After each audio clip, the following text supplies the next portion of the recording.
Hola chicos, ¿cómo están? Buenas tardes. ¿Me escuchan? ¿Cómo están? Buenas tardes, profesor. Hola, hola. Buenas tardes, profesor. Melina, Jennifer, Percy, Mariela, ¿cómo están chicos? ¿Cómo están? Buenas. Mucho, doctor. Hola, Jack. Tomando un cafecito caliente, hermano, porque estoy dormido.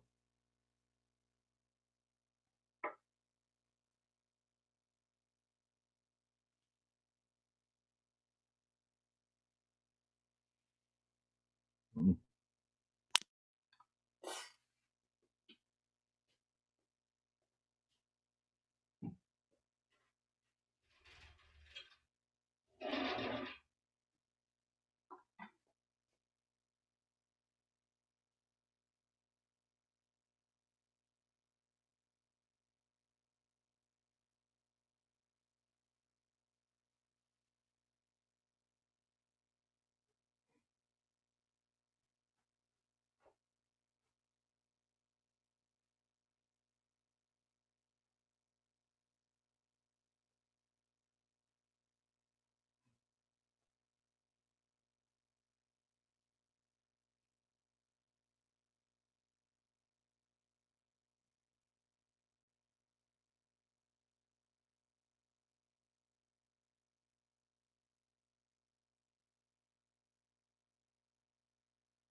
Bien.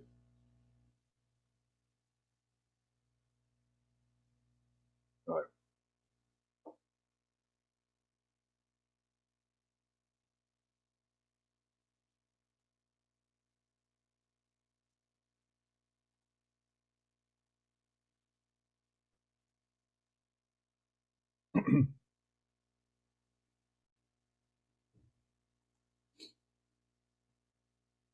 Bueno,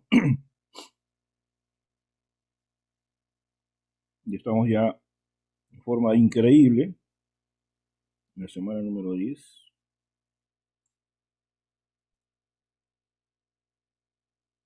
Digo increíble porque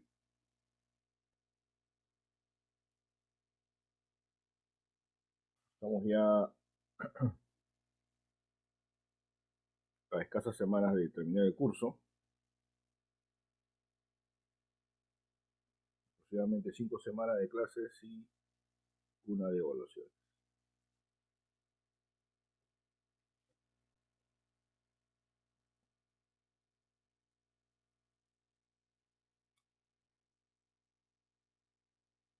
Bueno, espero que les esté yendo bien en los cursos, pongan empeño y que termine sin novedad prácticamente su séptimo o octavo ciclo, no sé en qué ciclo estarán ustedes. Bien, a ver, ya, la clase anterior sí lo terminamos, ¿no? Sí, doctor, lo acabamos todo. Perfecto. Muy bien, esta es una pequeña clase de 118 transparencias nada más, no 116. Los jarabes. Pero, sí, pero supuestamente vamos a avanzar hasta cierta parte y la próxima semana debemos terminar, ¿no? Vamos a ver cómo lo hacemos. Bien. El día de hoy nos toca desarrollar un tema referido a las formas farmacéuticas líquidas no estériles. Porque también, como bien suponen ustedes, hay formas farmacéuticas líquidas estériles. ¿Ok? Bien.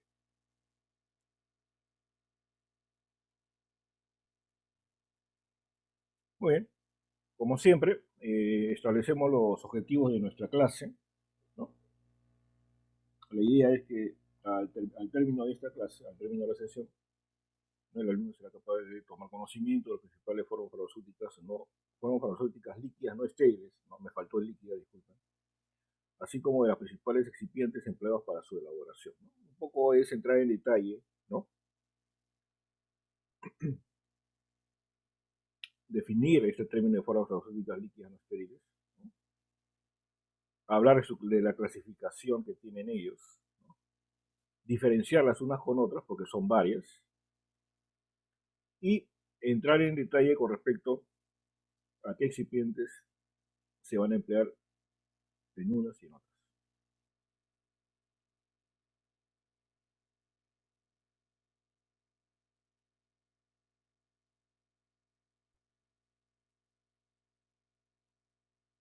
Bueno,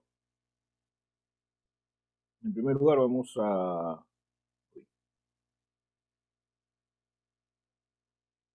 Es medio raro esto, no sé qué pasa con esta cosa. Okay. Bueno, como siempre vamos a hacer nuestra lluvia de ideas, ¿no? Obviamente eso son solamente lluvias, sin truenos, ni relámpagos, ni rayos, ¿ya? Solamente lluvia de ideas.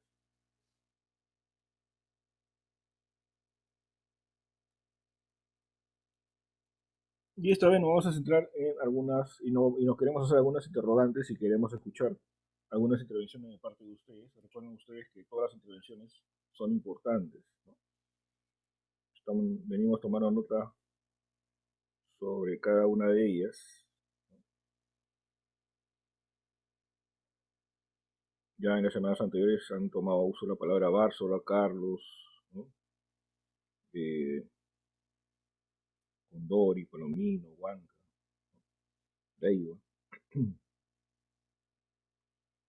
Jalampa. Tenemos acá a Rivas, ¿no? Icona, ¿no? Tenemos acá perfectamente anotado. Doctor, ¿puedo intervenir? Así que el día de hoy quisiera escuchar intervenciones.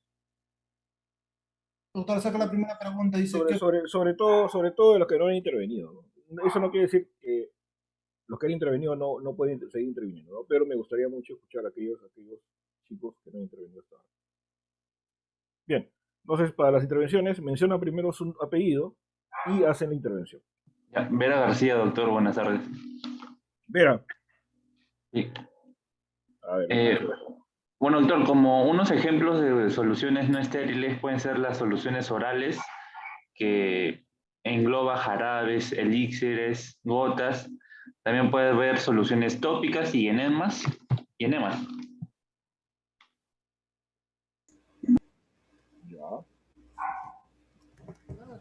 ¿Tiene algunos ejemplos específicos? A ver, algo con nombre y apellido. ¿Como medicamento, doctor? Sí, como medicamento de marca o genérico, cualquiera de los dos. Ya, bueno, como una solución oral de forma elixir puede ser la dexametasona. ¿Dexametasona qué? Dexametasona es 0.5 miligramos en jarabe, en solución oral. 0,5 miligramos en cuánto? Sobre 12 ml creo que era. No, ¿cómo que creo? No me acuerdo la información precisa, doctor. Por eso, pues jóvenes, nosotros somos farmacéuticos, jóvenes, no podemos decir esa respuesta. Nosotros tenemos que hablar con propiedad, si vamos a hablar. Si vamos a un ejemplo, dar el ejemplo completo, jóvenes. El medicamento se menciona con nombre y apellido, no solamente con el nombre o el apellido solo. Me refiero a que usted me va a decir dexametasona 0,5 miligramos por cada 5 ml, ¿no? 5 ml era, ajá, sí, doctor. ¿Qué más es? ¿Qué forma farmacéutica es? Una solución. Una solución, pero tiene otra denominación dentro de las soluciones. Elixir. Solución oral de forma elixir. Claro, ajá. es un elixir. ¿Y por qué es un elixir? ¿Qué diferencia el elixir de un jarabe o una solución o de otro tipo de solución? ¿Se acuerdan o no se acuerdan? Bien, gracias Vera, no se preocupe. Gracias por el aporte. A ver, ¿quién más? Profesor, yo también quiero comentar de la primera pregunta. ¿Nombre? Joana Ticono Quispe. Con, a ver. Sí, había mencionado una forma farmacéutica la anterior semana, que uno era de los supositorios y los óvulos que se pueden administrar por vía vaginal. Y esto permite una máxima carga microbiana, porque esto van a ingresar en la vagina de la paciente. Ese sería un ejemplo. Icona. Sí. Sí, está bien, yo me he equivocado. Ese texto ahí está mal planteado. En realidad, la clase ¿Sí? del día de hoy es formas farmacéuticas líquidas no estériles. Ese es el nombre de la clase, disculpe. Ya, yo pensaba que era todo Sí. en general. En general, sí, pues, disculpe. En general, sí, pues no sabía, disculpe. Ok, no se preocupe. A ver, chicos, por favor, ahí he cometido un gran error, seguramente por el apuro de hacer la transparencia. Pero la clase, como está en el título, es formas farmacéuticas líquidas no estériles, ¿ok? Líquidas no estériles, ¿no? Nuestro amigo Vera ya nos ha mencionado, ¿no?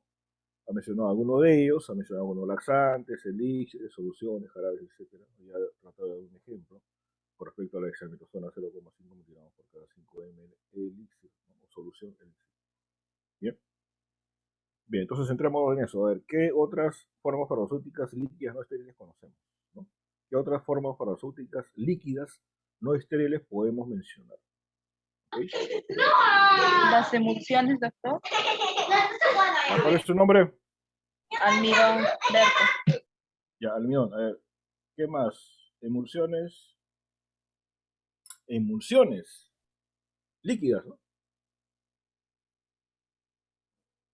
Bien, bueno, sí, efectivamente hay emulsiones líquidas orales, ¿no?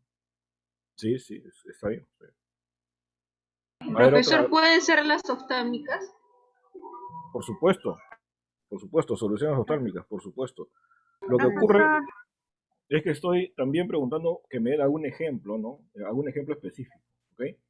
Si usted me dice una emulsión, solución oral, dígame un ejemplo.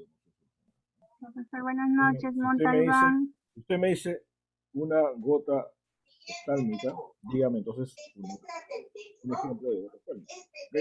Profesor Barbosa. Doctor. Montalbán.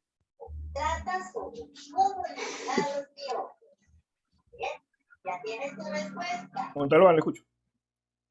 Profesor, ¿pueden ser las soluciones tópicas? Así, ¿Como cuáles?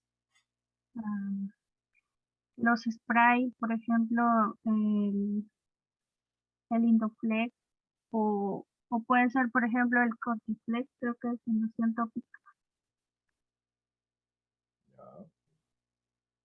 Muy bien. Sí, son soluciones tópicas aplicadas mediante un spray. Muy bien. Profesor Barbosa. Ya, dígame, Barbosa, escucho. Profesor, también he encontrado, por ejemplo, gotas nasales. Claro. También, por ejemplo, el propieto de fluticasona con 400 microgramos. 400 microgramos por cada cuánto. Bueno, acá, según la EMS, es 1 miligramo por mililitro. Son Bueno, gotas nasales en suspensión. es un buen ejemplo, ¿no? Quedan pocas gotas orales, mijo, ¿no? Nasales. Nasales. Quedan pocas gotas nasales, pero todavía hay. Gracias. El Renoflu, por ejemplo. Doctor, puede ser también los enemas. Nombre. Mesa 12. Nombre. Mesa 12. Mesa. Sí, doctor, podrían Ya. ser también los enemas en solución. ¿Algún ejemplo? El Evacuol, que contiene fosfato de sodio. ¿Nada más? Es el que es más comercial. Ya No, que no, lo que no, contiene no, claro. fosfato de sodio monobásico. ¿Y qué más? Dibásico también. No, a mí qué me pregunta, usted me va dando el ejemplo. Dibásico también, doctor. ¿Cuánto y cuánto? ¿Cuánto? Ay, ese no me acuerdo ahorita. A ver, chicos, ya ven, a ver, jóvenes. Ustedes, algunos tienen experiencia, otros no seguramente, pero ya son estudiantes del séptimo ciclo, ¿no? Mínimamente el séptimo ciclo de la Facultad de Farmacia y Bioquímica de la Universidad Norbert Wiener. ¿Okay? Entonces, como les digo, ¿no? Si me van a mencionar un medicamento, me tienen que decir el nombre y apellido. sea, nombre completo, principio activo, concentración, ¿no? Efectivamente, el Evacol es uno de los laxantes más utilizados, ¿no? Y tiene 2 sales de fosfato, ¿no? Creo que tiene un dibásico y un monobásico, ¿no? Sí, Difícil doctor, ya lo acordar. encontré. Es de 16.10 gramos sobre 5.93. Ya, efectivamente. O sea, tú tienes 16 puntos y Profesor, pico, buenas tenía casi noches. 6 miligramos por cada 100, ¿no? Ya, a ver, otro ejemplo, a ver quién más. Buenas noches, Rosemary Pariachi. Mariachi, ya Sí, aparece, lo un escucho. ejemplo podría ser un ungüento oftálmico. Estamos hablando de formas farmacéuticas líquidas, no estériles. No estériles. Profesor, buenas Líquidas, noches. no Una estériles. gota oftálmica, entonces, ¿Una que qué? tiene como componente dexametasona con ciprofloxacino. Una solución oftálmica. ¿A qué porcentaje? Al 0.1% de dexametasona Ya, y 0.3 de ciprofloxacino. ya, muy bien. Solución térmica, ¿no? Ya, muy bien, Parechi, gracias. ¿Qué más? ¿Qué más? ¿Qué otras? Profesor, formas Zabaleta, farmacéuticas? profesor. Profesor, también ¿Cómo? podría ser, por ejemplo, Leiva. Profesor, buenas noches. Profesor, dentro de las soluciones oftálmicas o colirios también se podría considerar, por ejemplo, al fluoril, que contiene nafalosolina clorhidrato de 0.3 miligramos. La fasolina. Sí, nafasolina clorhidrato. ¿Qué más? ¿Quién más me estaba hablando antes? Disculpan. Zabaleta, profesor. Ya, Zabaleta, ¿cómo está? A ver. Solución gotas nasales, el Rinovebé, cloruro de sodio al 0.9%, que es un descongestionante nasal. Efectivamente, es un efectivo descongestionante nasal. ¿Por qué se consideran no estériles? No me van a decir porque no son estériles, ojo. Ya. Doctor, porque son preparados que nos permiten que permite la presencia de una carga bacteriana, ¿Pedido? Barzola, Jack. y una carga bacteriana, que esto hace que la cantidad es una cantidad limitada, Claro, es una cantidad limitada. según la norma según específicamente la farmacopea, la Ah, UCP, la UCP 42, que está actualizada. O las, efectivamente, son no estériles ya que tienen una carga permitida, ¿no? Pero también está en función de qué? En función también del lugar de aplicación, ¿no? sí, el lugar de aplicación sí, puede ser Claro, si es vía oral, vía tópica, ¿no? o en los ojos. Aunque los ojos deberían ser estériles. Ojo. Los ojos sí deberían ser estériles. Debería ser este. Sí, por supuesto. Pero mayoría son no estériles. La mayoría son no estériles. Las nasales, las tópicas, las orales, las Profesor, nasales las son ampollas no estériles. bebibles, Tampoco son estériles. Tampoco son estériles, porque son orales. claro, en Son ese orales. caso la enterogermina. Claro. ¿Qué cosa es la heterogermina? Son bacilos. ¿Qué hacen los bacilos? Es un Mm, antidiarreico. Se vacilan. Funciona como antidiarreico, sí. Reconstituye la flora intestinal. Para la Claro, flora. constituye la flora intestinal. Ya está. ¿Quién habló? ¿Quién habló? A ver. Tixi, profesor. Tixi. Bien, Tixi. Federales también, profesor. Federales también habló. En coro no habló. Ya.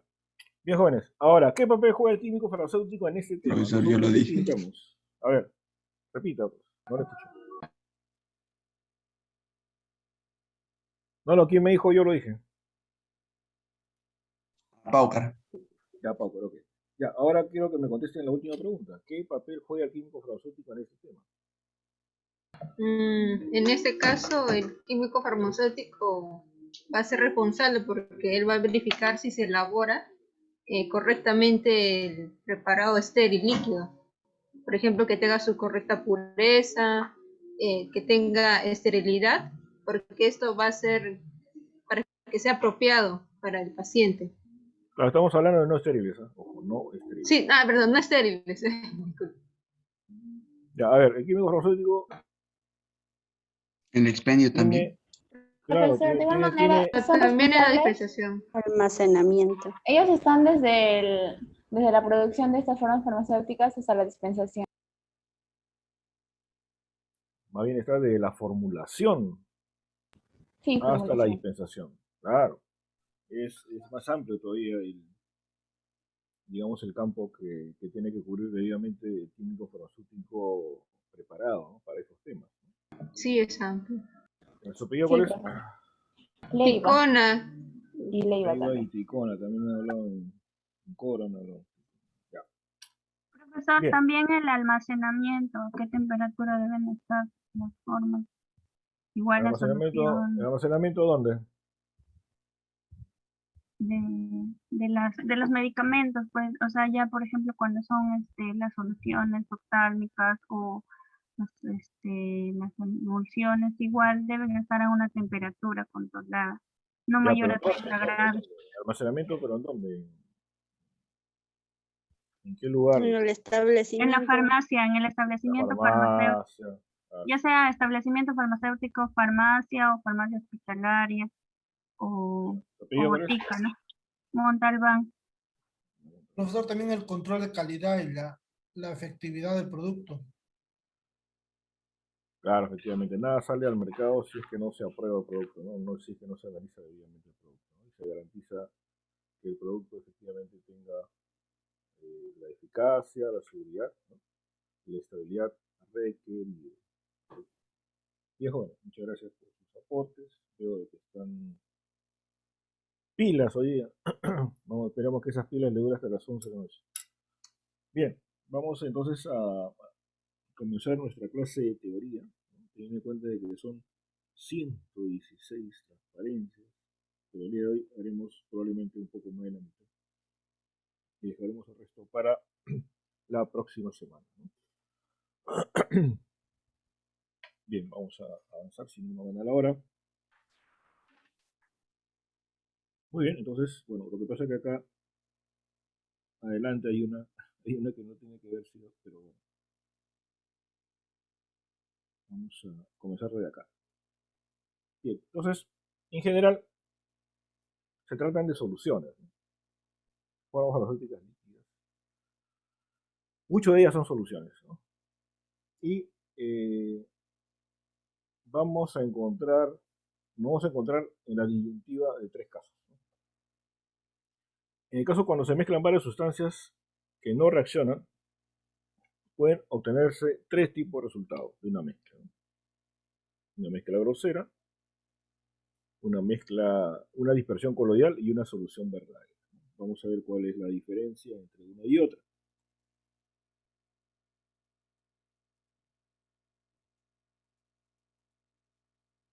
La mezcla grosera es aquella en donde las partículas pueden distinguirse claramente, ¿no?, y separarse, ¿no es cierto?, ya sea por métodos físicos o mecánicos, ¿no? Por ejemplo, cuando mezclamos sal con azúcar, ¿no?, podemos ver fácilmente cuál es la diferencia entre una y otra.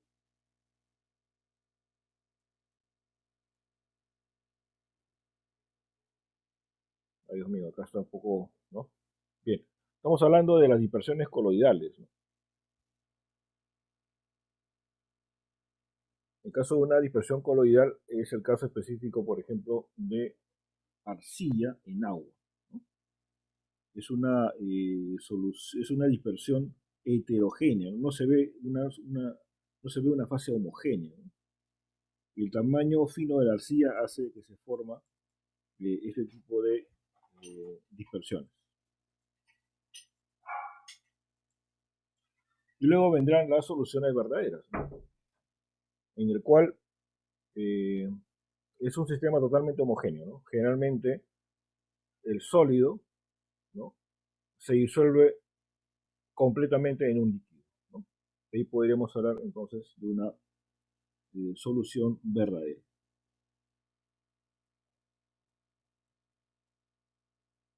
En toda solución entonces vamos a tener dos componentes importantes, ¿no? Por un lado vamos a tener el soluto, ¿cierto?, que generalmente es un sólido, ¿no?, que es la sustancia que se va a disolver, y el solvente o disolvente o medio dispersante, ¿no?, es la sustancia en la cual se va a efectuar la solución o disolución.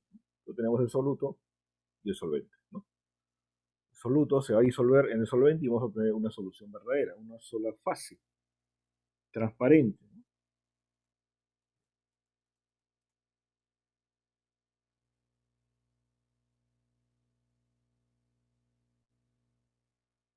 Ay, Dios mío, está todo movido esto. A ver, vamos a tratar, vamos a tratar de leer estos textos. Disculpen, jóvenes, de verdad. Disculpen, que esto esté ocurriendo. A ver.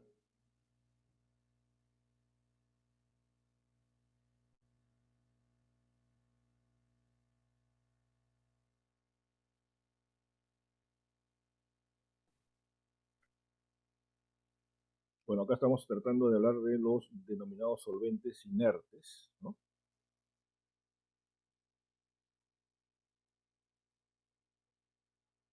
En donde el solvente no reacciona con el soluto, ¿no es cierto? Y forma una solución verdadera. En algunos casos puede haber una interacción, ¿no? Y va a producir algunos cambios permanentes, ¿no? Dando como resultado como resultado una reacción química, ¿no? En este caso, la identidad de la sustancia disuelta va a variar obviamente por la acción del solvente, ¿no? Por esta reacción química, ¿no? Y obviamente el cuerpo original no va a poder ser recuperado por evaporación.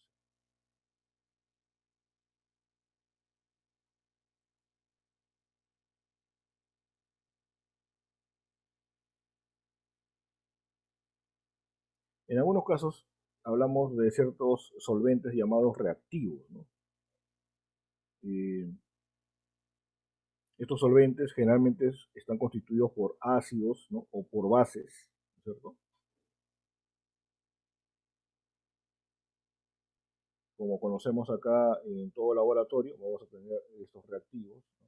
Que vienen en estos tipos de frascos, ¿no? Y que se utilizan para los análisis respectivos, ¿no? Entonces, en general, podemos hablar de los solventes empleados en farmacia. Es un hecho entonces que todas las sustancias son solubles en aquellos solventes con los cuales se hayan químicamente relacionados, ¿no? Sin embargo, este criterio no es el único que se ha de tener en cuenta al elegir un solvente para productos farmacéuticos, pues además de la afinidad química con el soluto, hay que considerar otros factores tales como que no deben ser tóxicos, no deben ser volátiles, no deben ser inflamables, ¿no es cierto? Y obviamente tienen que ser estables para la solución que se desea obtener. ¿Esto qué hace? Esto hace de que haya solamente un número limitado, ¿no? De solventes que vamos a poder emplear en farmacia. Existen algunos productos tóxicos, ¿no? Estos productos tóxicos se pueden clasificar por muy tóxicos, tóxicos y nocivos, ¿no? Y según vemos en este cuadro, ¿no? Existen cantidades, ¿no? Dosis letal 50, por ejemplo, por vía oral para ratas, miligramos por kilogramo, ¿no? O dosis letal 50 cutánea para rata conejo, ¿no? Etcétera, ¿no? Ahí esto ya está estudiado y debidamente señalado. También se habla pues de algunos líquidos inflamables, ¿no? Que tienen que ser almacenados en lugares aireados, ¿no es cierto? En lugares aislados, ¿no? Que no representen peligro para las operaciones que se realicen en el laboratorio, ¿no? O en el local industrial.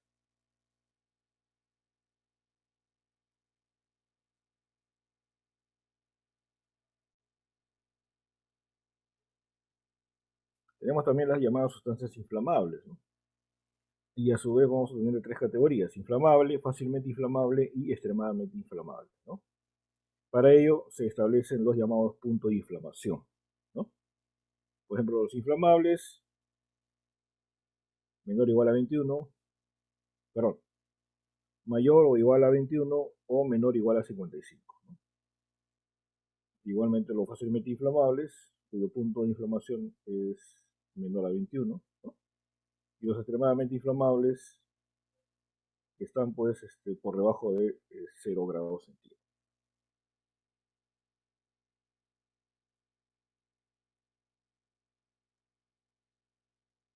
Peligros de trabajar con solventes inflamables. Es raro. Bien, entonces, sin embargo, en farmacia, en nuestro campo, usualmente se mencionan dentro de los solventes que se emplean, en primer lugar, de cajón, el agua, ¿no? Solvente universal y el más económico, ¿cierto?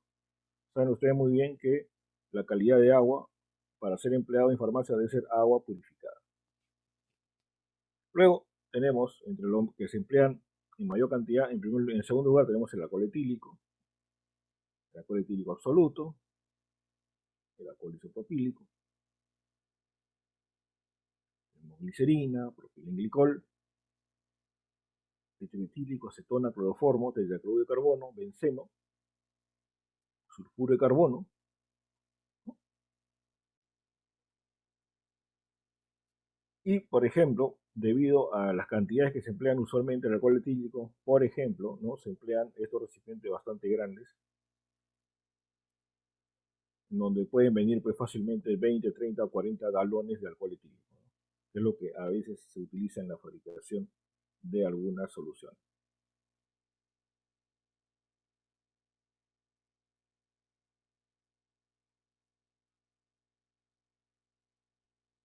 Bueno, acá tenemos un generador de agua purificada, ¿no? Que hemos mencionado es el solvente universal, el más utilizado, ¿no? Y que debe de reunir ciertas características de calidad.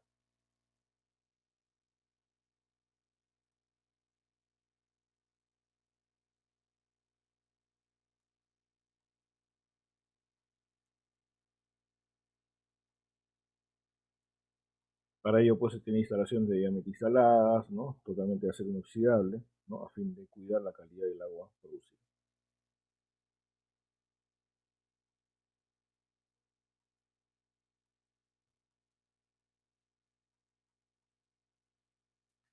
Y para ello debemos tener en cuenta, un factor que debemos tener en cuenta es la solubilidad, ¿no? De las sustancias, ¿no?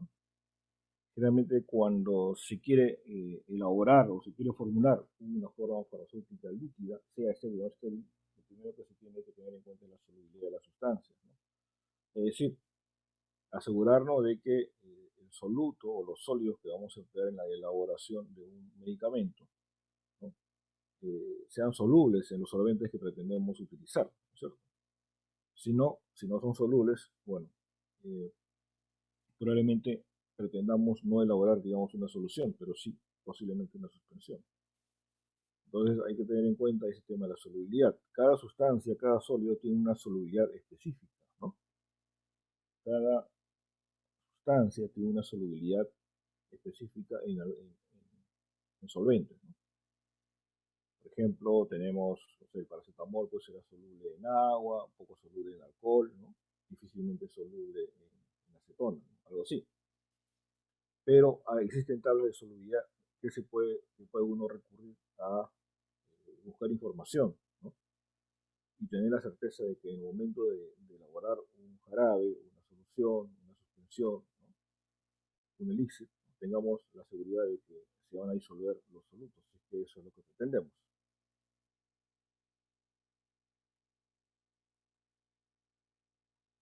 Ahora, hay diferentes maneras de expresar la solubilidad, ¿no?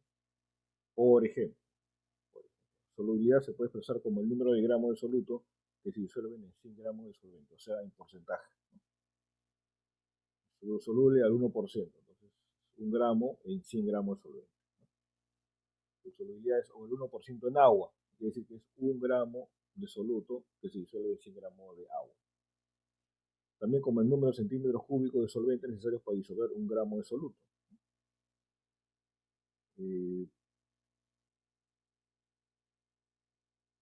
También, ¿no? Número de centímetros cúbicos de solvente necesarios para disolver 1 gramo de soluto. Por decir, te pueden decir,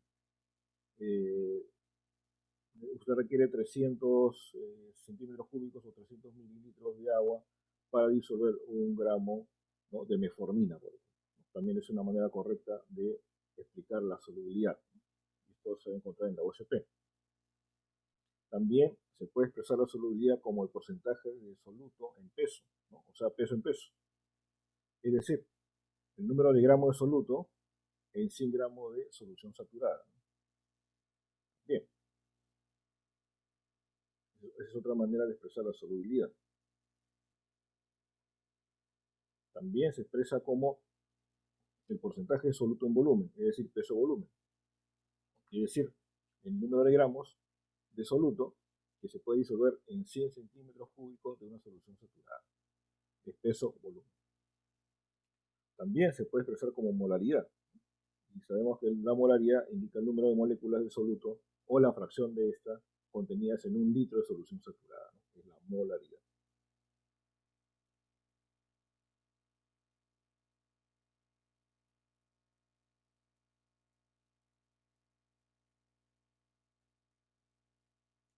También existe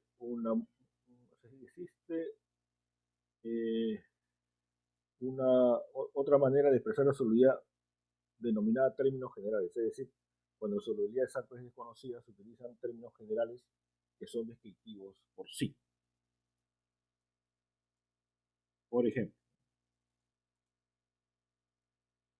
ustedes buscan en los farmacopeos de Estados Unidos para expresar la solubilidad, ¿no?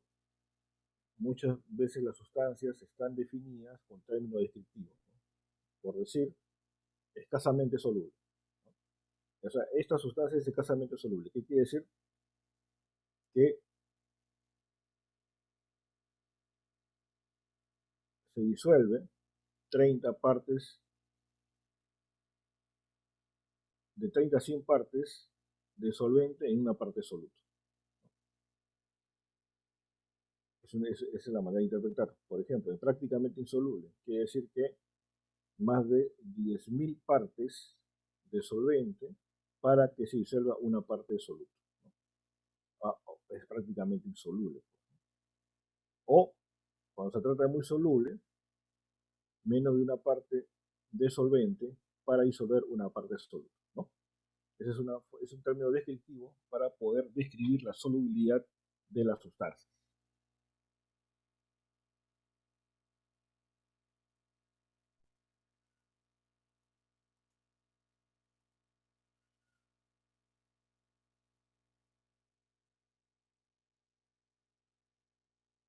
Bien, uno de los factores que afectan la solubilidad irremediablemente es la temperatura, ¿no? La mayoría de las sustancias son más solubles en la temperatura que en frío, ¿okay? Sobre todo aquellos solutos que son derivados, que son sales de cloruro, ¿no? Eh, que son claramente solubles en agua, ¿okay? También existen los casos contrarios, ¿no? Es decir, algunas sales como las sales de calcio son más solubles a baja temperatura, ¿no? Es un poco al revés. Pero en la mayoría de los casos, los solutos son más solubles a temperatura.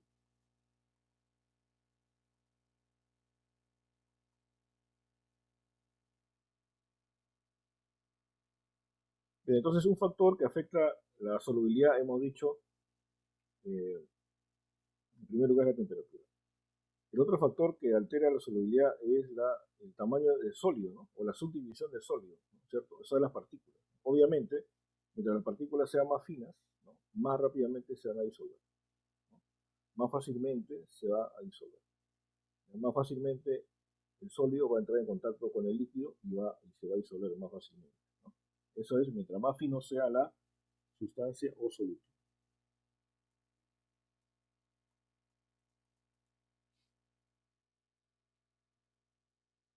También otro aspecto que va a influir decididamente en la solubilidad de las sustancias es la agitación, ¿no? Obviamente, una sustancia se va a disolver, ¿no? En la medida que ésta se agite, ¿no? Con un agitador. Es decir, si yo pretendo disolver una determinada cantidad de sólido, por decir en 5 litros de agua, ¿no? con una baqueta, no va a demorar una eternidad. En cambio, si coloco un mezclador a una velocidad intermedia, a una alta velocidad, obviamente que esto va a producir un efecto, ¿no?, que se va a reflejar en que el soluto se va a disolver más rápidamente en el medio.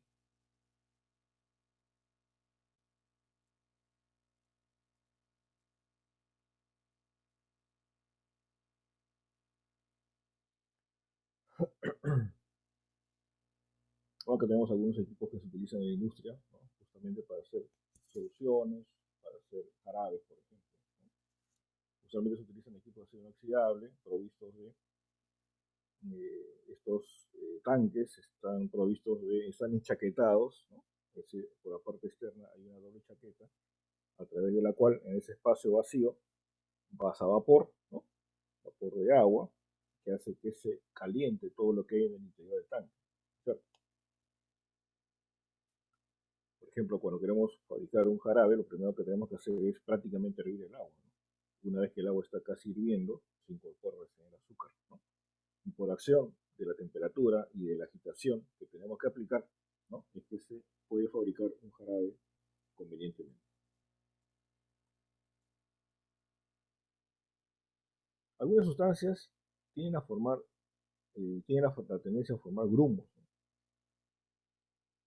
Y esto se puede ver a que esta sustancia puede haber absorbido aire, ¿no?, y demora más, digamos, en disolver, ¿cierto? Entonces existen algunas técnicas para poder eliminar convenientemente el aire, ¿no?, mediante una agitación conveniente. En algunos casos, cuando sabemos de que vamos a tener dificultad en disolver algunos solutos, ¿no?, lo primero que hacemos es humedecer el sólido para transformar en una pasta, ¿no?, a fin de eliminar el aire, y luego se incorpora finalmente al solvente.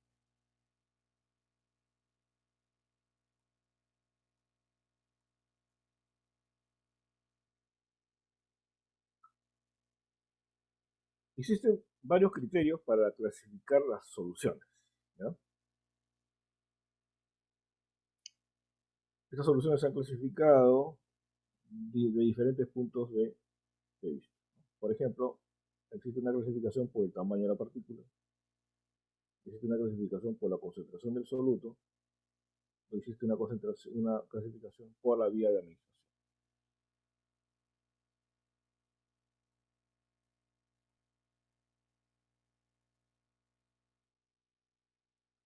En primer lugar, desde el punto de vista del tamaño de partícula, ¿no?, Oswald ha clasificado las soluciones en tres grupos: en las llamadas dispersiones groseras, en donde las partículas en este caso son mayores de 0,1 micra, ¿no?, pero estas partículas ya no atraviesan el papel de filtro, ¿no?, tampoco difunden, ni tampoco pasan a través de una membrana dializada y son visibles al microscopio, ¿no? Es una dispersión grosera.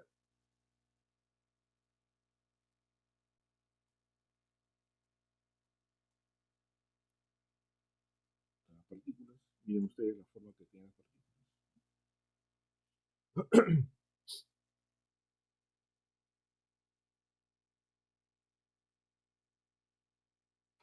También tenemos las dispersiones coloidales, ¿no?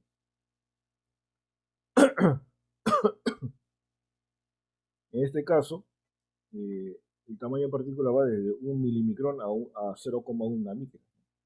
Y estas sí atraviesan el papel de filtro, ¿no?, y solamente son visibles al ultramicroscopio. También difunden y dializan muy lentamente a través de las membranas. Estas son partículas más pequeñas, ¿no?, son las llamadas dispersiones coloidales.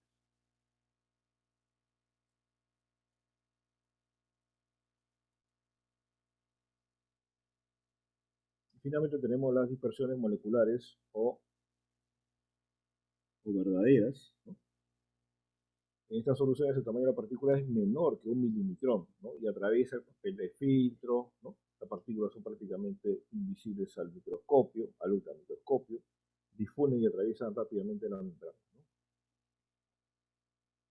Son dispersiones moleculares o verdaderas.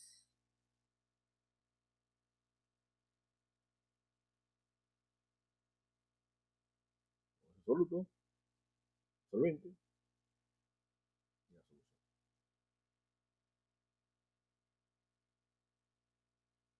También tenemos una segunda clasificación, ¿no? Ya no del tamaño del soluto, sino desde el punto de vista de la concentración del soluto, ¿no? Entonces se distinguen dos tipos de soluciones. Las empíricas, en las que no se toma en cuenta el peso molecular ni el equivalente gramo en relación al volumen. Y estas soluciones van a ser diluidas, concentradas, saturadas y sobresaturadas. Diluidas, concentradas, saturadas y sobresaturadas.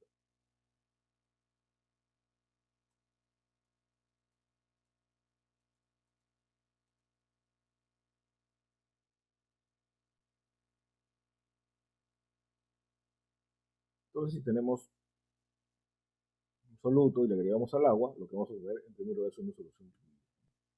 Si seguimos incorporando más soluto, lo que vamos a obtener es una solución concentrada. Y finalmente, si añadimos más soluto, podemos llegar a una solución saturada, ¿no? Es una solución saturada que está en equilibrio, ¿no? Está en equilibrio el soluto y el disoluto.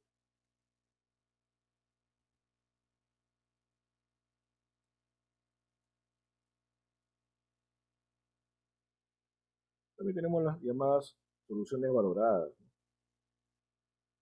Son soluciones de tipo estándar, ¿no? Que se preparan, ¿no es cierto?, teniendo en cuenta el peso molecular, ¿no?, y la concentración de los solventes dentro de las soluciones. La concentración de los solutos en el solvente, ¿no? Soluciones valoradas.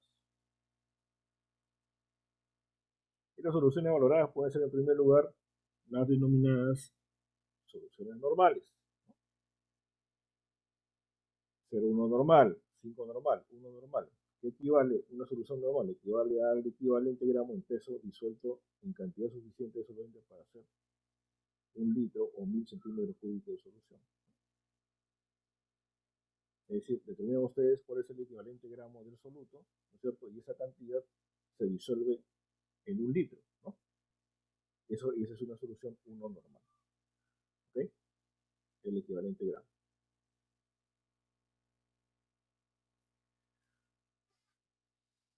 Una solución molar están referidos al peso molecular.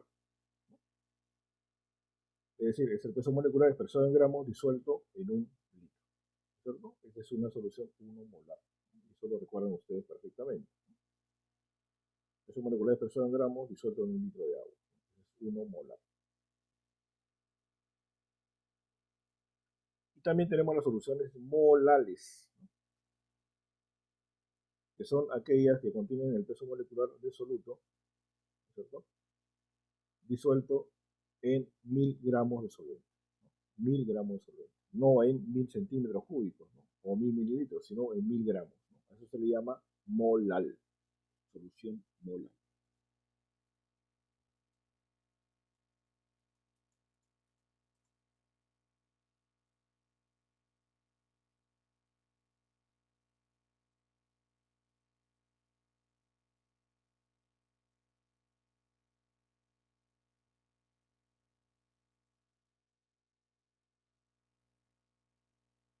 Otro tipo de soluciones son las llamadas soluciones centesimales. Estas soluciones contienen un peso conocido de principio activo disuelto en 100 partes de solvente. La farmacopea define entonces los diferentes tipos de soluciones centesimales de las siguientes maneras. Para ver soluciones centesimales, peso a peso.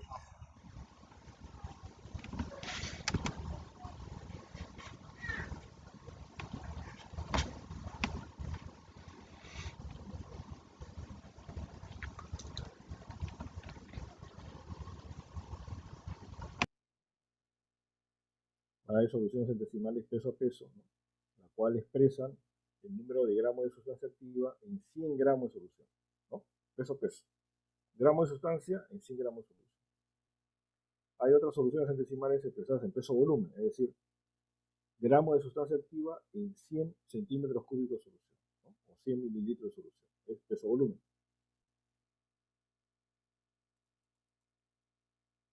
Y también tenemos soluciones centesimales expresados en volumen a volumen, es decir, indica el número de centímetros cúbicos o mililitros de sustancia activa en 100 centímetros cúbicos o 100 mililitros de solución, ¿no? Entonces tenemos peso, volumen, volumen. Y son siempre referidos a 100, por eso que son centesimales.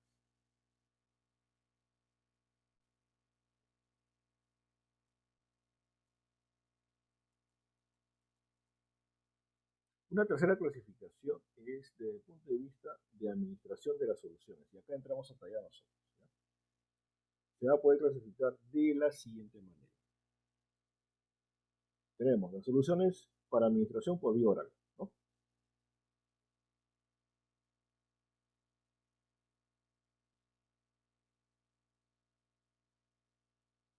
Y las soluciones para administración por vía externa. Y tenemos las soluciones para administración por vía parenteral, ¿no? Lo tenemos por vía oral, por vía externa, por vía parenteral.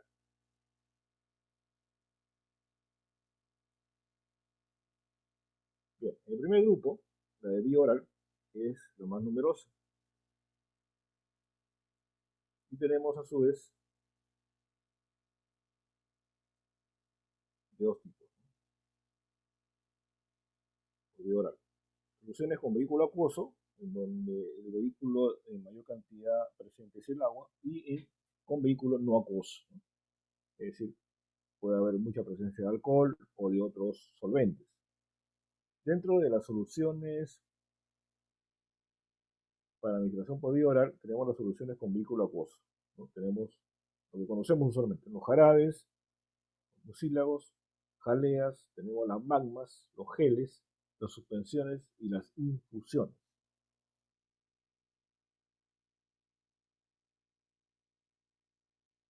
Y las soluciones para administración por vía oral con vehículo no acuoso, tenemos los espíritus, los elixires, las tinturas y los extractos fluidos. ¿Okay? Ese es el gran grupo de soluciones para administración por vía oral.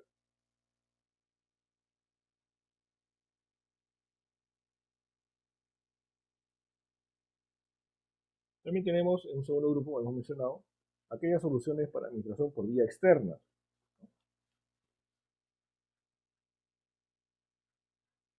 Tenemos a su vez también dos grupos, con vehículo acuoso y con vehículo no acuoso.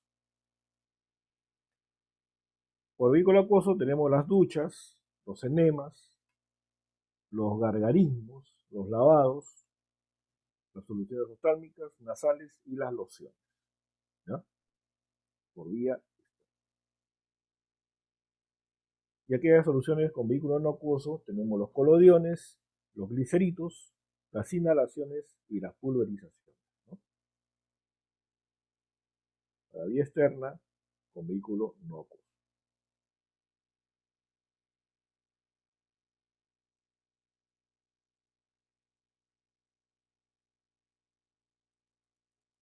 Y finalmente tenemos las soluciones para administración por vía parenteral, ¿no? En el cual están incluidos todos los inyectables en general, ¿no? Todos los inyectables, es decir, los inyectables, por ejemplo, de bajo volumen, de gran volumen, etc.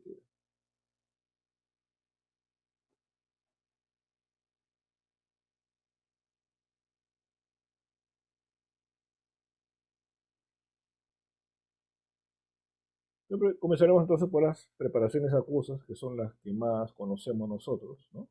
O las que más nos sentimos de repente identificados, las que más hemos utilizado, etc.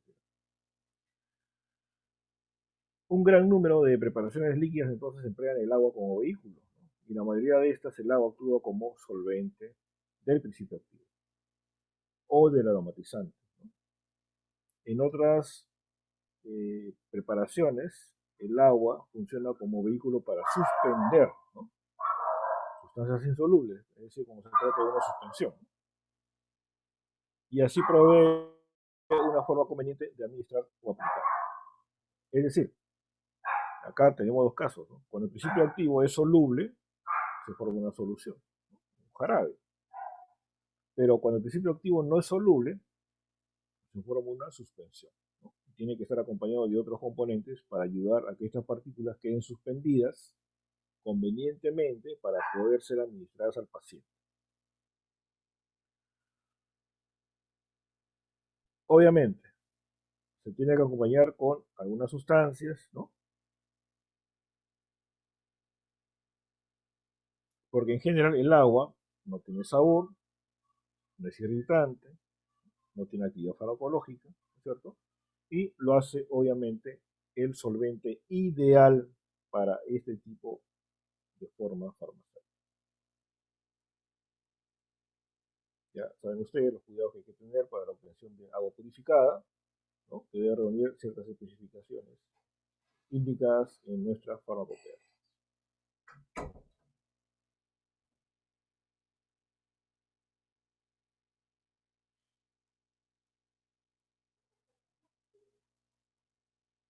Entonces vamos a comenzar por las llamadas soluciones para administración por vía oral, ¿no?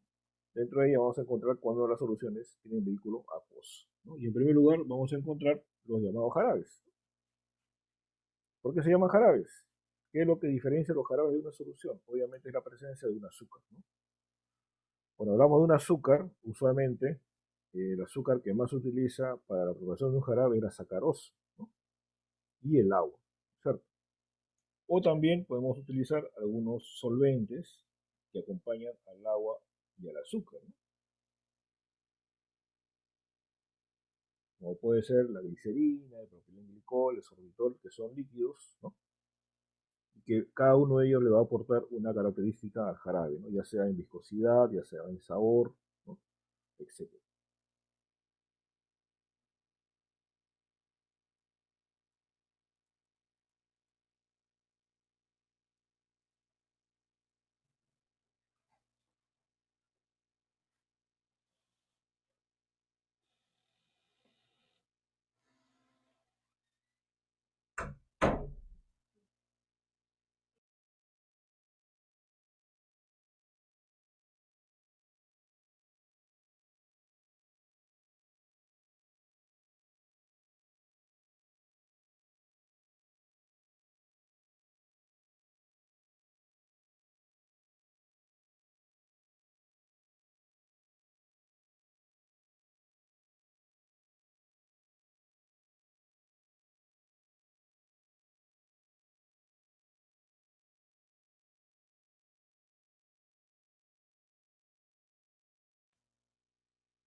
Bien, entonces en este caso específico, si el azúcar que se va a utilizar para fabricar el jarabe es sacarosa, ¿no? Y lo disolvemos en agua purificada, lo que se obtiene es el jarabe simple, ¿ok? Es decir, es un jarabe base, ¿no? Al cual se le va a poder incorporar algún principio activo, ¿no? Que tenga acción farmacológica, ¿no? Y cuando se le incorpora ese principio activo, ya deja de ser jarabe simple y se denomina jarabe medicinal.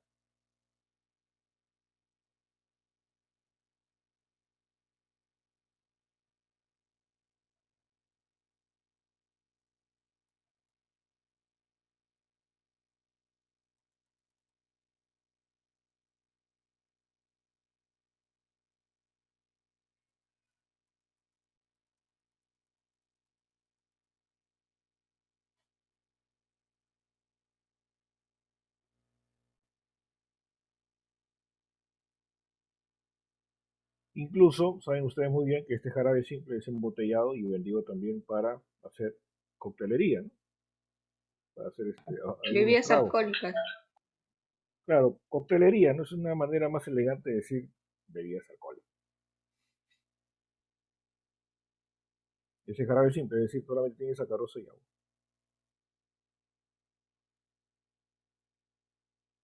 Pero cuando este jarabe simple ya se le incorpora el principio activo, se le incorpora el saborizante, se le incorpora el colorante, ¿no? Se le incorpora el conservante, ¿no es cierto? El acidulante, entonces pasa a ser un jarabe medicinal.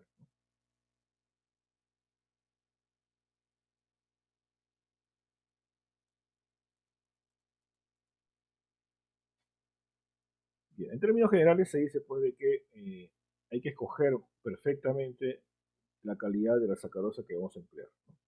usualmente se utiliza azúcar refinada, ¿no? Azúcar refinada y que es azúcar blanca, ¿no? Esto debido a que es el azúcar procesada que tiene una mayor pureza, ¿no?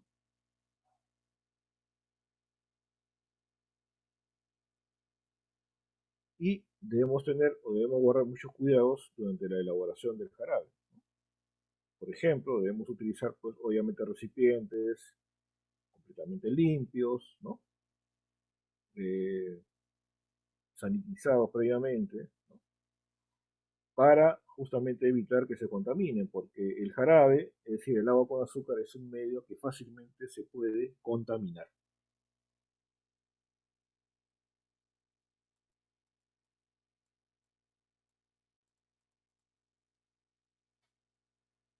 Entonces vamos a encontrar de que el azúcar puede proceder de dos fuentes, ¿no? De la caña de azúcar y de la remolacha, ¿no? La caña de azúcar en toda esta parte de Sudamérica, Centroamérica, ¿no? Y la remolacha usualmente en Europa. En ambos casos se va a obtener lo que se llama azúcar, ¿no? El azúcar.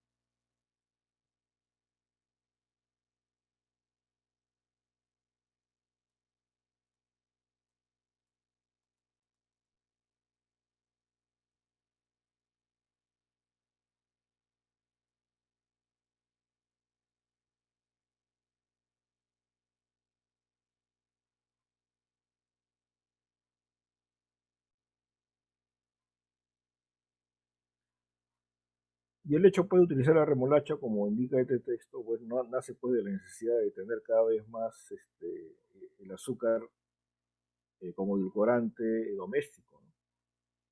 Entonces hubo gente que comenzó a descubrir que efectivamente se puede utilizar la remolacha para obtener azúcar, ¿no? Y poder solucionar su problema de endulzar, ¿no? De endulzar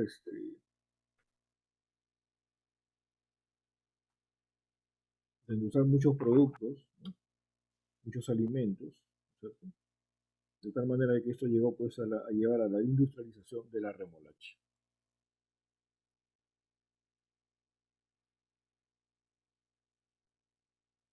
Por ejemplo, acá mencionan, ¿no?, la producción de azúcar de remolacha. Y esta azúcar blanca se hace a partir de la remolacha en un solo proceso, ¿no? En lugar de los dos pasos, usualmente se hace el azúcar de caña, ¿no?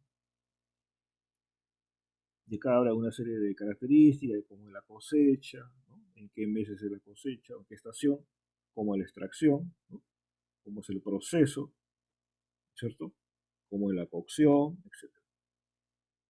No sé si han tenido oportunidad de visitar algún ingenio acá en el norte del Perú. ¿Alguno de ustedes ha tenido oportunidad de visitar? Chiclayo. Hay Paramonga, Cartavio, ¿no? Sí, Hay varios ingenios en la cual es bastante interesante ver cómo a partir de la caña, San Jacinto. cómo a partir de la caña se puede obtener azúcar blanca, ¿no? Totalmente refinada. Es un proceso continuo, es bastante interesante ver el proceso.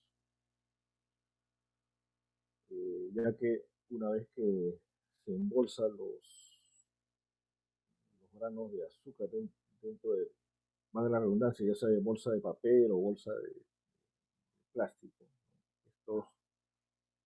estas bolsas de 50 kilos van directamente a los camiones, ¿no?, que están esperando y que hacen largas colas para salir a llevar a los mercados, ¿no?, las bolsas de azúcar refinada, ¿no?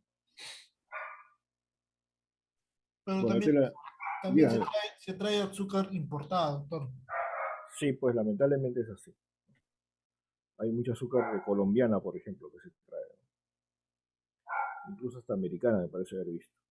Pues Sí, de sí, sí. Guatemala, creo. También, sí, de Centroamérica. Lo que pasa es que hay mayor consumo que producción, aparentemente, ¿no? Aparentemente es así, o no sé si el precio del azúcar importada es más barato que el azúcar nacional, ¿no? Todos esos, hay muchos factores ahí que pueden influir.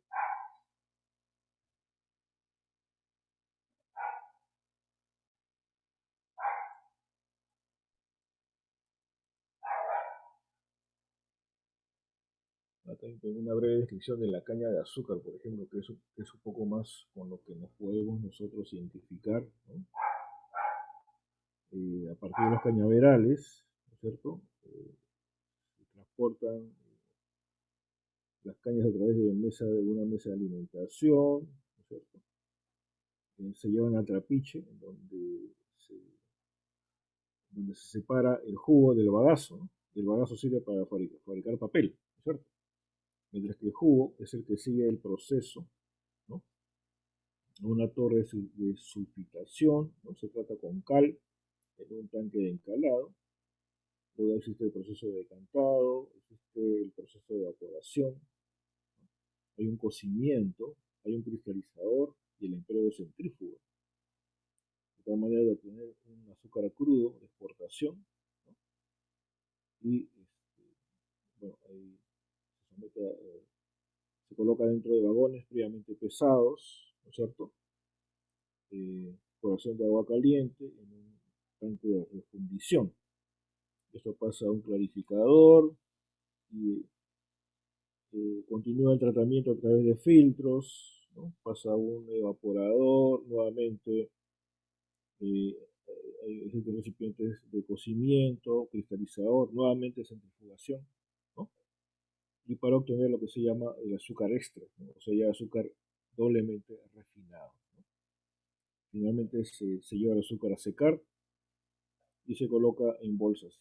Y estas bolsas son a través de una tolva, ¿no? Puede distribuirse ya sea en bolsas de 50 kilos o también en recipientes más pequeños, ¿no? O en bolsas de kilos, por ejemplo, que es lo que encontramos usualmente en los mercados, ¿no? Bien.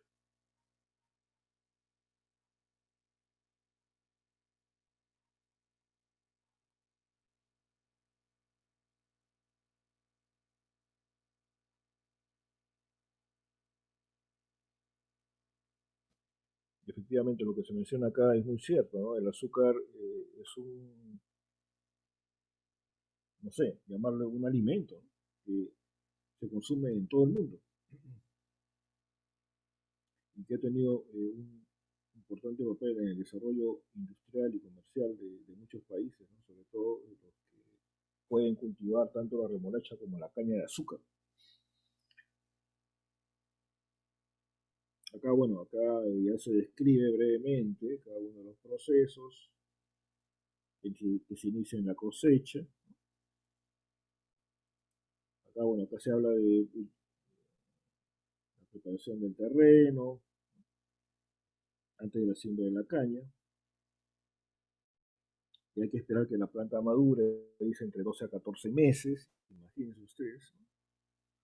Las personas entran a cortar la caña y se recopila a través de maquinarias, ¿cierto? Y en estos patios de caña que se le llama,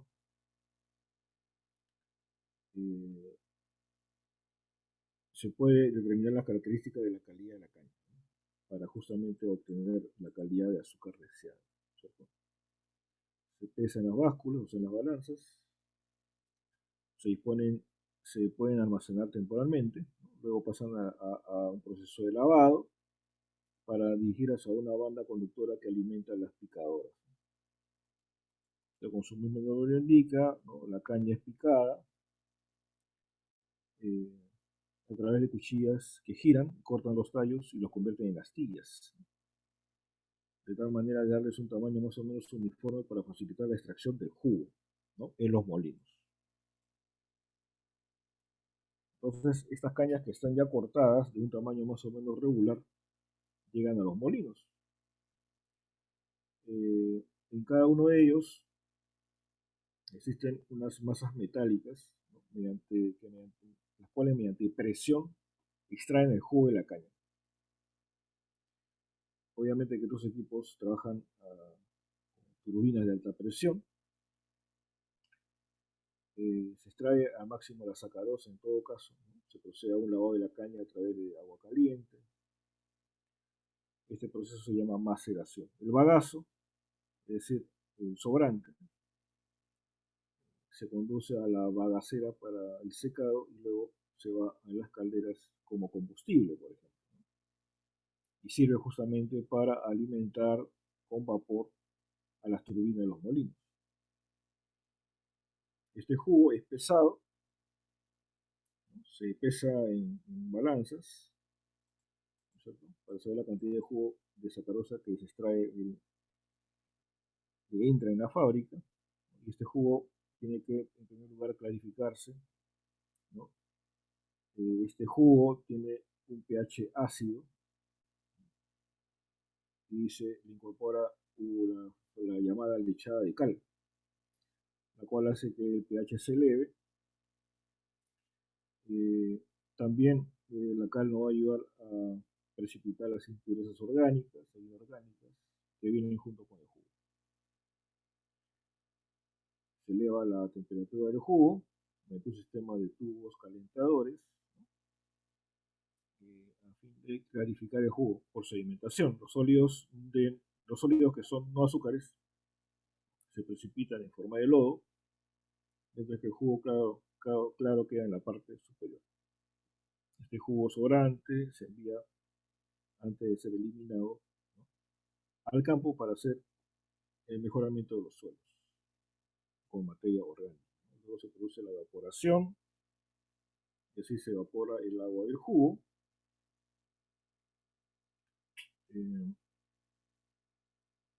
Esto se hace en los evaporadores, ¿no?, obteniéndose un porcentaje de sólidos solubles entre 10 a 12%, y se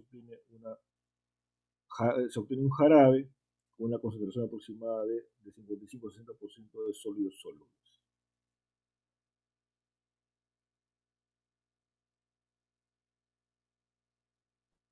En realidad, observar este proceso en un ingenio es bastante interesante. Yo tuve la oportunidad de visitar, si no me equivoco, Cartavio, hace muchos años atrás, ¿no? Uno se quedaba pues pasmado y asombrado por el tamaño de estos equipos y por los kilómetros y kilómetros que hay en el norte, ¿no?, de caña, ¿no?, sembrío de caña. Es una cantidad impresionante. Bueno, si alguien quiere profundizar un poco más el proceso, ¿no?, obviamente acá está todo el proceso debidamente descrito, ¿no? Obviamente yo no le voy a tomar esto, joder, ¿no? Esto solamente es como una cultura general, ¿no? Probablemente les podría preguntar, ¿no?, algunas de las etapas, o qué etapas tienen, ¿no?, como hemos estado viendo, ¿no?, la recolección, la molienda, ¿no?, la cristalización, la centrifugación, el secado, el enfriamiento, ¿no?, en términos generales, ¿no?, y el envasado, ¿cierto? Algo así, ¿no?, algo así se ve. Se ve que todo el proceso es continuo, el proceso es continuo, no paran estos equipos. Es como una planta, parecido, profesor. Sí, sí, efectivamente, es una planta. Es una planta. Es una cosa increíble, porque tú ves como por un lado ingresa la caña y ves al otro extremo, ves como ya el azúcar sale embolsada directamente a los camiones. Es una cosa que llama la atención, ¿no? Así como se observa acá, ¿no? Mira cómo apilan los sacos de azúcar, ¿no? Este es azúcar marrón, ¿no?, o azúcar rubio, ¿no?, que se supone que es de una menor calidad que el azúcar blanca. Bien, entonces, en cuanto a los jarabes, regresemos a los jarabes, ¿no?, que es un poco lo que también vamos a ver en la práctica, ¿no?, pero también me imagino que vamos a escuchar previamente el seminario que corresponde el día de hoy. Entonces, ¿qué pasa con los jarabes?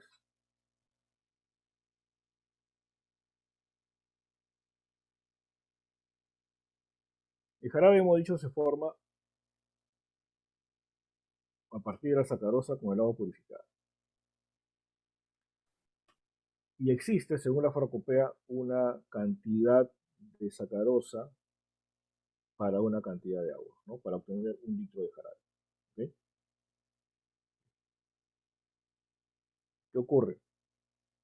Que estas concentraciones con las cuales se trabaja el jarabe, de acuerdo a la farmacopea, prácticamente son concentraciones que casi provocan una solución saturada. ¿Ya? Una solución saturada. ¿Qué ocurre cuando tenemos una solución saturada? Que puede precipitar, ¿no? Puede cristalizar el azúcar. ¿Sí? Por ejemplo, si yo preparo un litro de jarabe a temperatura ambiente, de acuerdo a la farmacopea americana, en un primer instante puedo visualizar el jarabe perfectamente elaborado, ¿no? Pero ¿qué ocurre si baja la temperatura? ¿Qué puede ocurrir si se baja la temperatura?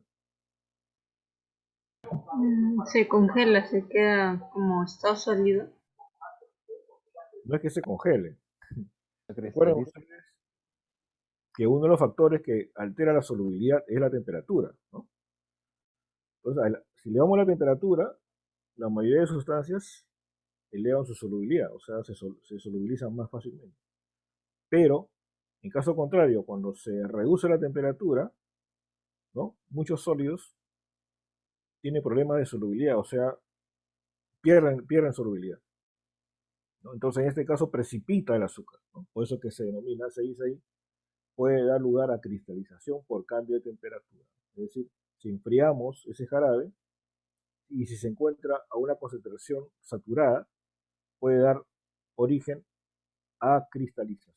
Es decir, el azúcar se precipita y ya no sirve ese jarabe. Entonces, eso es un peligro, es un poquito peligroso preparar una solución de jarabe tan concentrada, ¿ok? Tan concentrada. Ahora, pero el preparar una solución concentrada de azúcar en agua tiene su ventaja, ¿no? ¿Por qué? Porque a esta concentración, casi de saturación, no hay crecimiento de microorganismos, ¿ok? Es decir, como que el azúcar también tiene un efecto conservante dentro de un jarabe, ¿ya? Es decir, a la concentración de preparar una solución saturada de azúcar en agua, el azúcar actúa como conservante, es decir, no hay crecimiento microbiano en el jarabe. Pero ¿qué ocurre? Si bajamos la temperatura, hemos dicho que se puede cristalizar, ¿no? Entonces, ¿de esto qué deducimos? Deducimos de que cuando yo quiero fabricar un jarabe medicinal, no puedo utilizar tanta sacarosa, ¿no? Porque se me puede precipitar. Tengo que utilizar un poco menos, ¿ya? Pero ¿cuál es el problema al utilizar un poco menos de sacarosa? El problema es de que puede contaminarse. Porque hemos mencionado de que a una concentración de saturación, el azúcar sí conserva convenientemente todo el jarabe. Pero cuando le bajamos la cantidad de sacarosa al jarabe, el azúcar solamente va a conservar una cantidad de agua. Y va a haber otra cantidad de agua que no va a estar conservada. No sé si me puedo entender. Esto en la práctica lo vamos a ver un poquito más en detalle para que se entienda.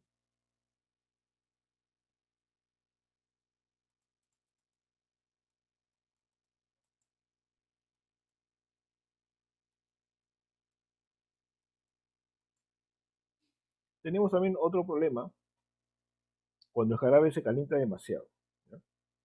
Usualmente para preparar un jarabe se calienta el agua, pues, ¿no? Para facilitar que el azúcar se disuelva más rápido y se forme más rápido el jarabe. ¿Ok? Entonces dice, cuando se prepara el jarabe en caliente, se produce una ligera inversión de la sacarosa, ¿no? Se invierte la molécula de la sacarosa. Esta inversión, este fenómeno de inversión, ¿no? Se acelera en la presencia de ácidos, ¿no? Ya que el ion hidrógeno actúa como un catalizador en esta reacción hidrolítica. Entonces, ¿qué pasa? Si el azúcar se invierte demasiado, fermenta con mayor facilidad, ¿ya? que la sacarosa y tiende a dar entonces un jarabe de color oscuro, ¿no? Y efectivamente eso ocurre.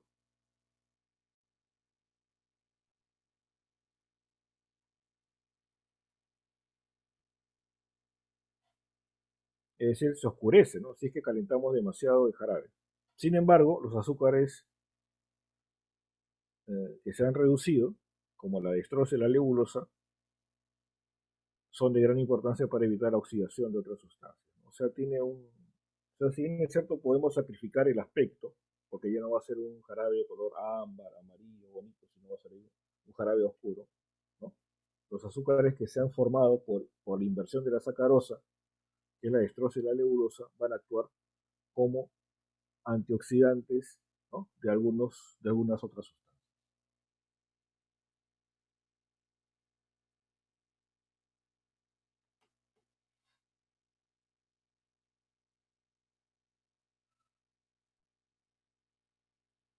Si ven ustedes, este ya no es un jarabe cristalino, ámbar, ¿no? Ligeramente ámbar, ¿no? Sino es un jarabe ya un poco más oscuro, ¿no? Hasta un poco más espeso, me atrevería a decir, ¿no? Esto es un jarabe de azúcar invertido. Esto se evita mucho en obtener un jarabe de azúcar invertido, ¿no? Ahí está el jarabe de azúcar invertido.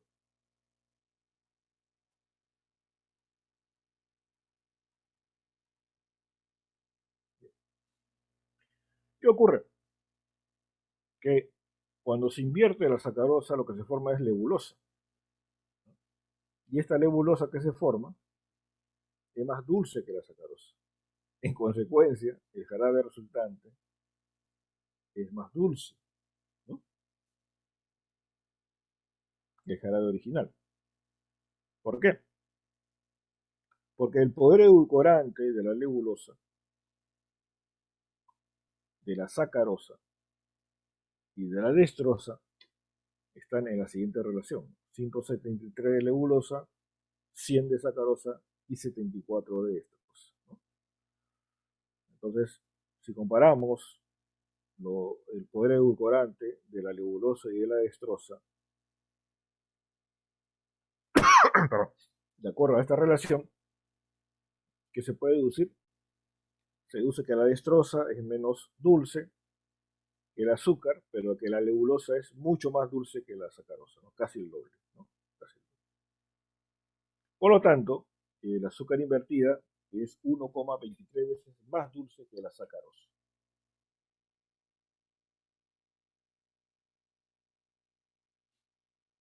La nebulosa, formada de esta manera durante la hidrólisis, es causante del oscurecimiento del jarabe, pues es sensible al calor y se oscurece rápidamente. Bien, jóvenes, vamos a avanzar hasta acá. Jack, por favor, toma nota hasta dónde nos hemos quedado. Ya, creo que es la Sí, profesor. Ok, doctor, no se preocupe.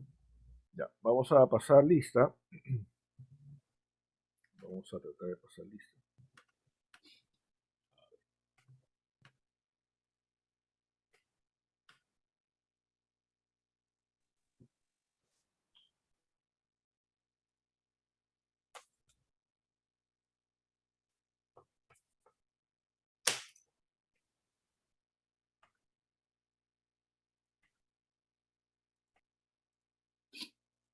Yo recibí esto.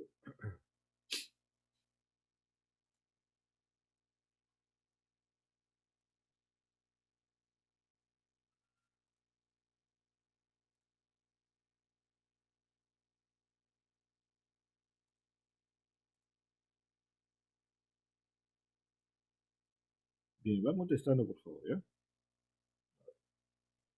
Almirón, Presente, doctor.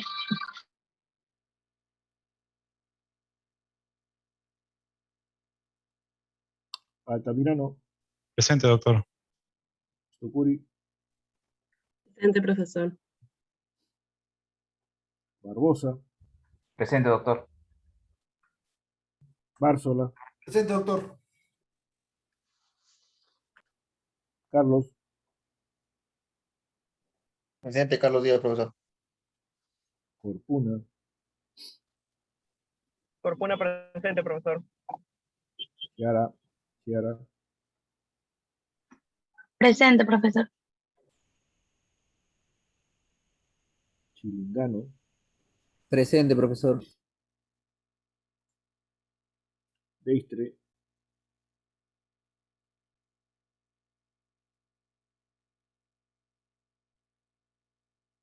¿Está? Díaz. Presente, profesor. Ferrer. Presente, doctor. Flores Cóndor. Presente, doctor.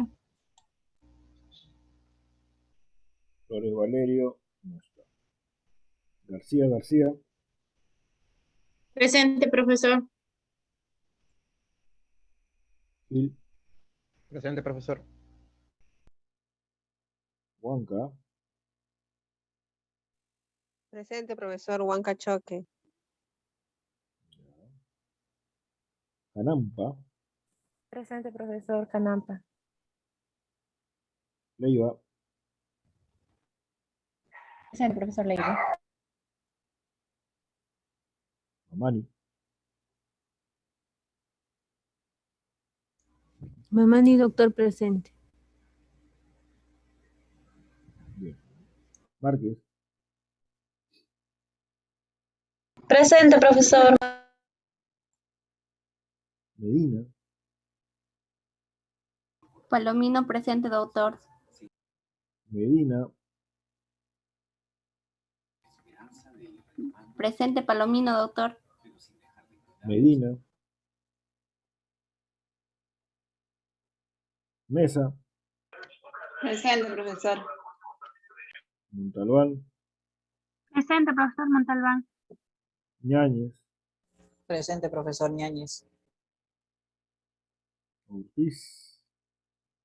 Presente, profesor. Palomino.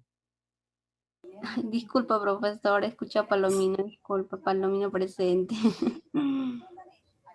Sé que dije esta chica que dan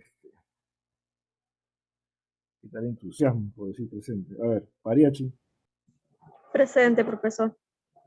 Paucar. Presente, profesor. Perales. Presente, profesor. Peralta. Presente, doctor. Pinazo. Presente, profesor. Quispe. Presente, profesor. Sí, ya somos como 50 alumnos. ¿No? Icona. Presente, profesor. Tixi. Presente, profesor. Tobar. Presente, profesor. Trujillo. Presente, profesor. Vera. Presente, doctor. Zabaleta. Presente, profesor. A ver. Me están faltando. Dextre. Medina. No está ninguno de ellos. No, Jack. No, doctor. Bueno, una pena por ellos.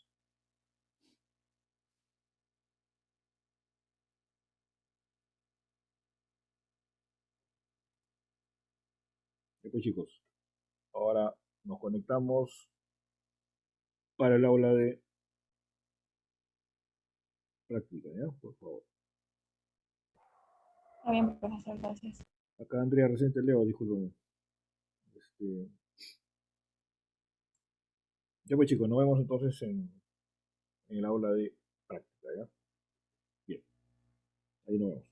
Gracias, profesor. Gracias, profesor. Gracias, profesor. Muy bien. Gracias.